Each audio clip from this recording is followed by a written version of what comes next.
extraordinaire, the GMologist. While the famous Eddie Cochran contends there ain't no cure for the summertime blues, well, I think there is a cure, and that is the onset of fall. I'm not a big fan of summer. I don't like the hot, even though I live in South Texas, where it gets blazing hot and humid.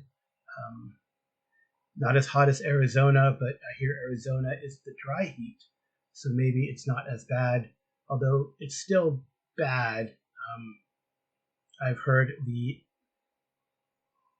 people who were deployed in the Middle Eastern theater in Iraq said that it felt, like if you were to take sand and throw it up in the air and then take a hair dryer and blow it in your face with the sand, that would be like the summer always hot there. So the heat, also summertime, not that I'm blaming anyone, it's vacation time. Things get lost. I know for me, I felt I dealt with a lot of frustration because games didn't make, because people, were out of town on planned family vacations and having fun and the like. And I probably would be there too if, things were more lucrative for me, but they ain't. So, got to make a dollar holla sometimes, but it's been tough.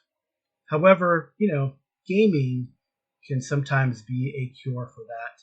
So this is just going to be about me updating folks on what has been going on in my games. We've hit some milestones, which is pretty cool. We're moving into other things, which is awesome. And I think it is time, after a little bit of a break, about 3 weeks or so, because of, maybe it's 4 weeks, is it? I don't know. Because of the everyday kind of posting, although not everyday recording for RPG a day, which is pretty awesome. I'm still catching up on those.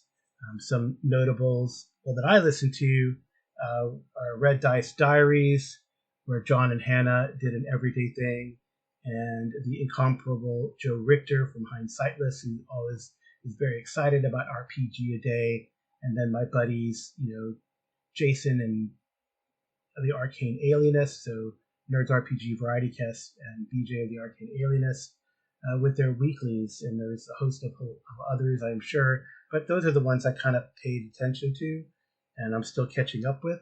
And I hope you enjoyed Stream Rolla and I getting on the mic and going through the prompts with you. So, what's been going on in the gaming world for me? Well, my games are still going. None were really a casualty of the summer, so far as I know or can tell. So we did take breaks or did not meet for my Traveler games, that it being the Order of the March. So where I'm running through it started off as sort of a sandbox in the Spinward Marches, but one of the players like, I'd love to do like an Ancients related story. So we're kind of running through my version and adaptation to the player characters of Mysteries of the Ancients, the Mongoose Traveler 2 product, which I think is really good. It's been really fun so far, but mostly investigation.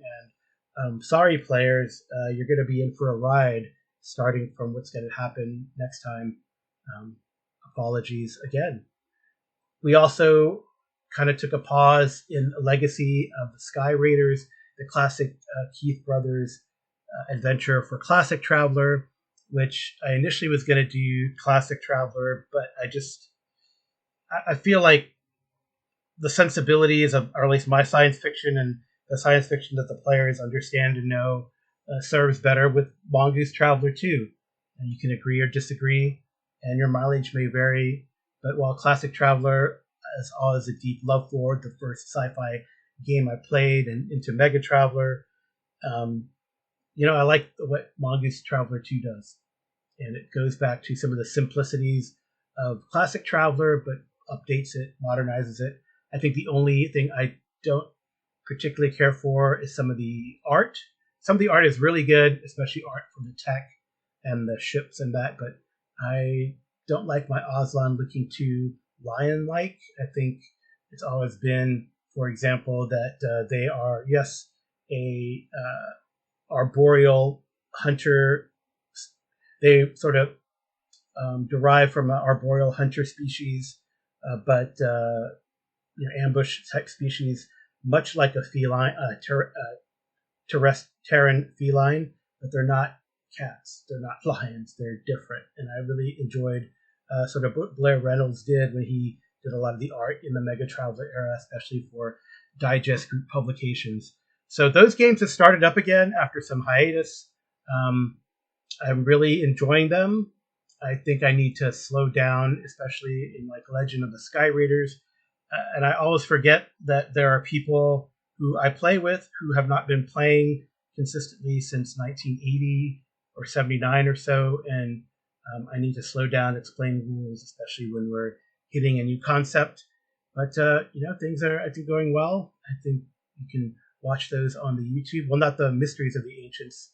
My legacy games I usually don't put on the air, but Legacy of the Sky Raiders, Legend of the Sky Raiders, there have been a few episodes on, and I like them, I enjoy them, and we'll go from there.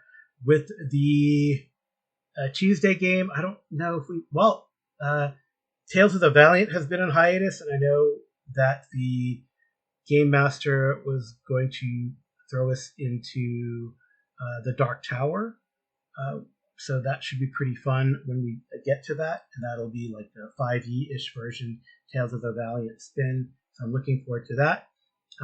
And my home group, well, even Hyperborea has been a bit on hiatus, but we finally got to play. Maybe that's why I'm excited to talk to you about it today. That's not the home group. But the Hyperborea game has been going strong. We did a retrospective of the year. It started at North Texas RPG Con in 2024, and we got a really good group of 4 core players. We've had some drop-in, drop-outs. That was the initial premise, and it could still be the premise. You would have to start at first level, but you would rapidly probably level up, honestly, because all the other players are like 5th, 6th level.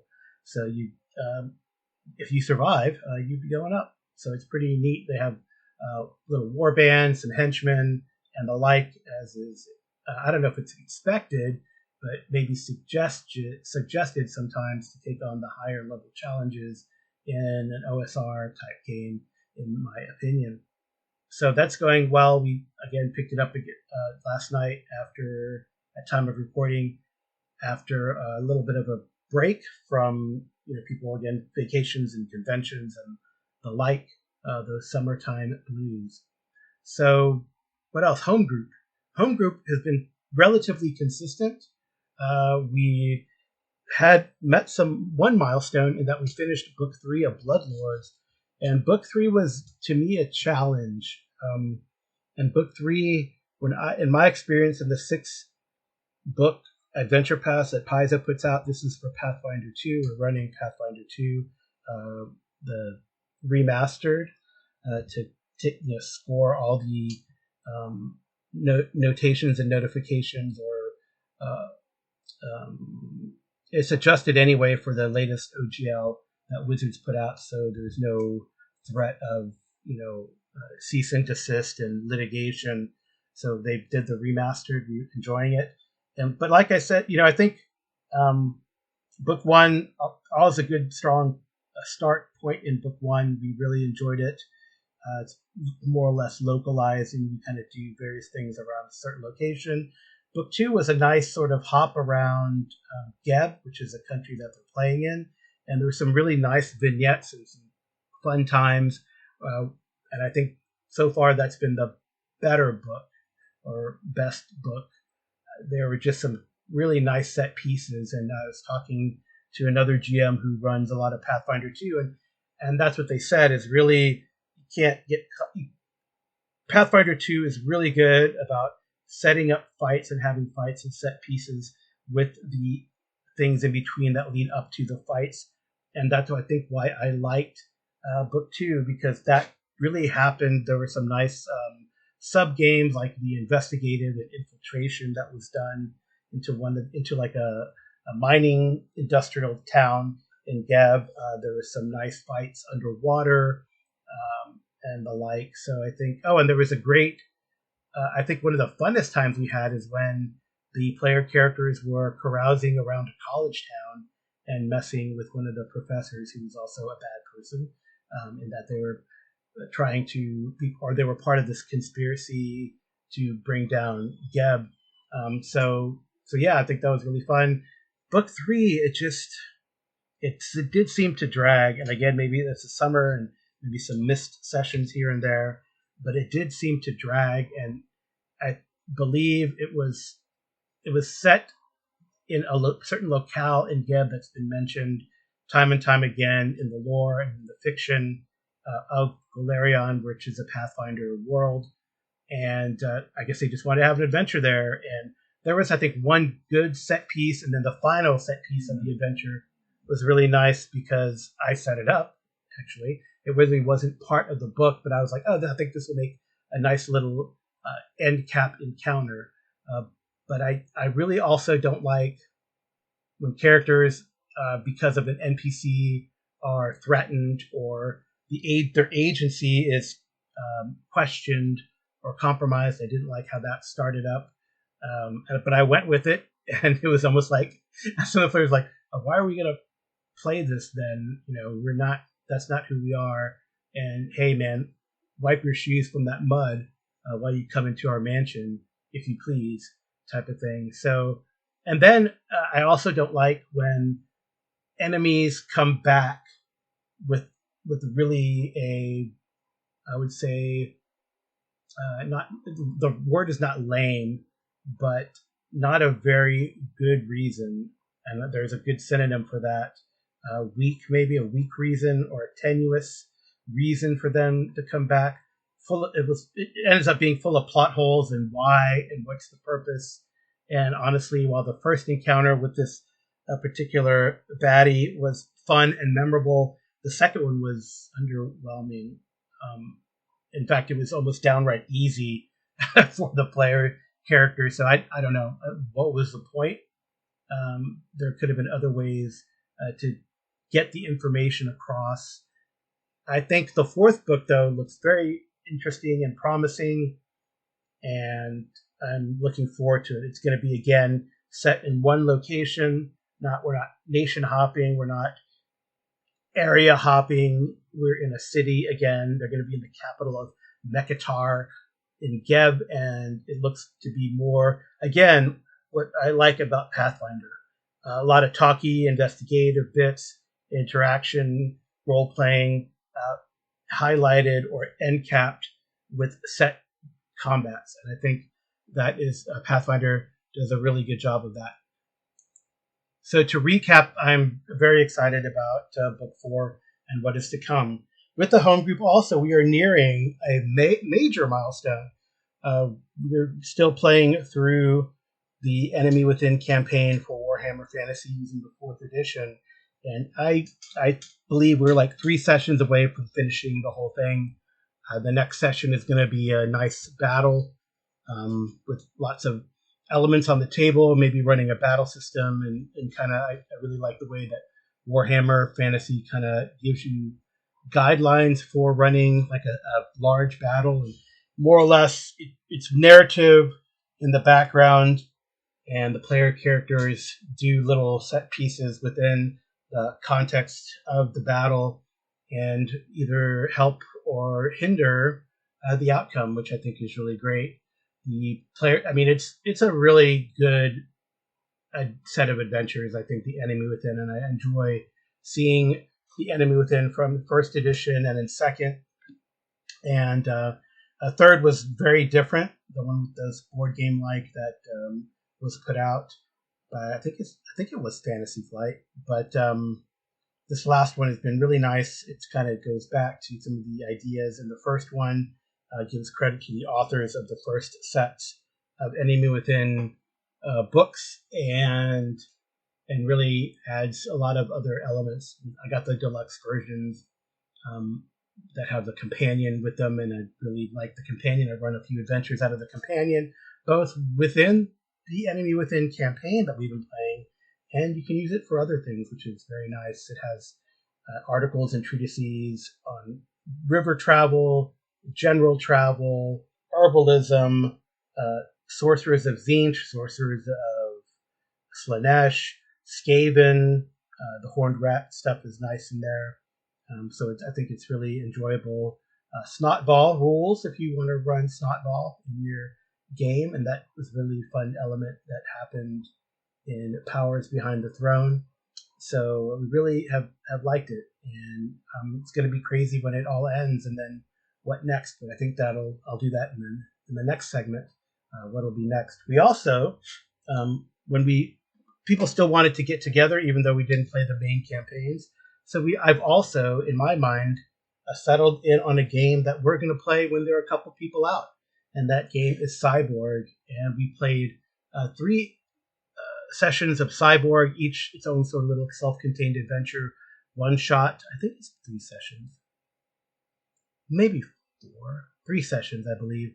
But one of the players said, "Hey, every time we've run this, it's been really fun," and it's because I ran like the intro adventure in the book, but I modified it as players reacted, and then the second adventure was totally randomly made up. The third adventure kind of harkened back to the first adventure, so it was really nice to do. So we have our sort of backup game, which I really like, and I think I've settled on how it's going to run, and if there's certain players that are going to be there all the time, there's some players that aren't going to be there all the time, and that's okay because of how advancement works in that game. So unfortunately, the Friday has been hit or miss. I've been wanting to get back, and I hope to get back tomorrow as a timely recording to our cohorts against Nyarlathotep. That's been off again for the summer, and I'd like to get back into it. We started Rome with the murder, assassination of their friend.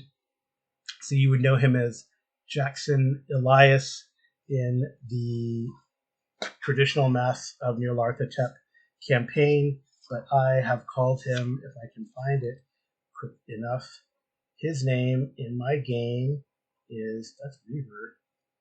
Nope, must be further back in my little book of stuffs. I have a lot of stuff in my little notebook. So Roland Point Crawl, nope. Climbing Mountains. I don't know what this is. Oh, there it is. So Cohors. Oh, that's a random Cohors game. Looking through my notebook still. I know I had written stuff in here. Oh, here it is. So you would know him, like I said, as Jackson Elias, but they met him in Peru, and he is... Gotta be kidding me, I don't have him in here. Let's see, auction. Yeah. Justianius Aeneas. There you go, that's Elias. And they met him in quote-unquote Peru, but I changed Peru to Germania. So the American chapter will be set in Rome. England, that's easy. That'll still be Britannia. Egypt will be Egypt. Kenya will be Kenya/Nubia, but it's also called something else back from in the way back times. If I can find the wiki for it. Azania, so it'll be Azania as well. And then Australia, well, that doesn't really make sense, so I'll probably change it to Hispania. And then China, I haven't quite decided on, but it could be Babylon and Parthia, or contemporary Parthia, or even India, because that would be kind of nice. So it could actually be sort of China, Tibet area, northern India, the Hindus area that classically Alexander tried to get to, but unfortunately could not do that. Could not conquer those peoples. So yeah, that should be pretty nice. A campaign. We were wanting to do like a in between games, and we did do some cool one shots. We did this DC Universe game that was run by Arlen Walker of Live from Pelham's Wasteland, and we used the Marvel, not the new Marvel Multiverse game, but the Marvel Superheroes game, which really worked. I really enjoyed it. I got to play Martian Manhunter, I really liked that game that Arlen ran. So what else? One Ring has been pretty consistent. That's our Saturday game, and I really enjoy One Ring. It's probably still one of my favorite games, and that one has not suffered from the summertime blues. So it is still going strong. I really enjoy it. We're working through various elements that have come up. Honestly, I throw out hooks; they take them or not, and I think we really enjoyed ourselves in this. I don't know what our end goal is really. It's to stop. I don't know if I'm going to run an actual adventure, but we're going through Ruins of the Lost Realms, the product that came out contemporary or at the same time as the CRB. And there's also Tales of the Lost Realms that we may or may not run into. I've thrown Moria out there as well, and I have all the products from the earlier editions, so we could go to Rohan or the Wilderlands.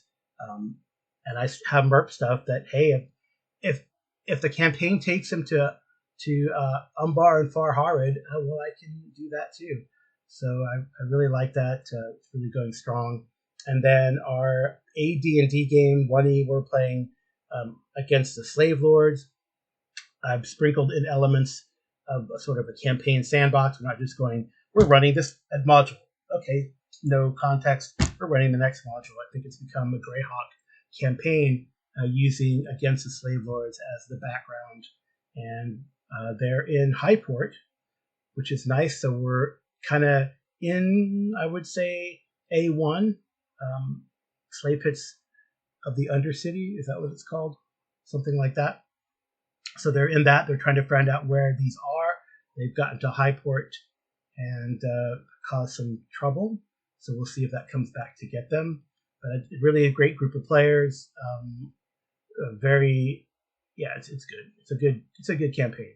And we did miss one, but we were fortunate that when we did miss one, the players that were still around were willing to play some OSE, and I ran an adventure or a little sandbox or an episode, I would say, of Paul Wolf's Witch Lords of Skull Mountain in the Zerovian Highlands. So we started that. They had a partial dungeon crawl and like good BX OSE players fell back when resources were getting low and to regroup, take the treasure, get some XP, take the treasure back to town, and regroup to go out and plan for a second expedition. So that might very well be our backup game for the Sunday 1E game. I've been playing as well. You can check out where I'm actually a player in the Dungeon Musings world run by Kevin Madison. And in there I've been playing Warhammer, played some Symbaroum, and some Champions again, which I really enjoyed. Champions, it's good to get back into that, as well as Traveler. So I've been playing some of those games. But our regular games also have kind of suffered in that group with the Summertime Blues. So yeah, it's a epidemic, I guess, or just a thing. No big deal. Anyway, so what does the future hold?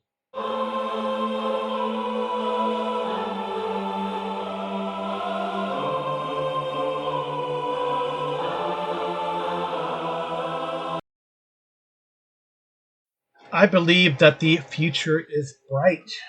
So already we're back to things like I mentioned, and we started excitingly. I'm excited to start. That's the word or verbiage.